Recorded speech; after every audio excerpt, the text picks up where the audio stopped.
Russell's viper সাপ পিটিয়ে হত্যা করলেন স্থানীয়রা। 10 অক্টোবর সামাজিক যোগাযোগ মাধ্যমে নদীর জোয়ারের পানির সঙ্গে একটি সাপ ঘুরে বেড়ানোর 19 সেকেন্ডের একটি ভিডিও ভাইরাল হয়। ভিডিওতে দেখা যায় নদীর তীরে মানুষের সতর্ক থাকার নির্দেশ দেওয়া হচ্ছে। এই ঘটনাটি ঘটে নোয়াখালীর হাতিয়ার হর্ন ইউনিয়নের চেয়ারম্যান ঘাট এলাকায়।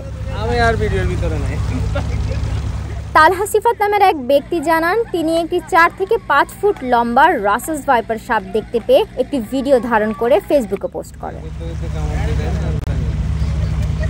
তিনি আরও বলেন, সাপটি নদীর কূলে রাখা জিওটিউব ব্যাগের ওপর দিয়ে চলাচল করছিল। কিছু সময় পর এটি নদীর তীরবর্তী একটি গাছের গোড়ায় আশ্রয় নেয়। আতঙ্কিত মানুষ ভয় পেয়ে সাপটিকে হত্যা করে।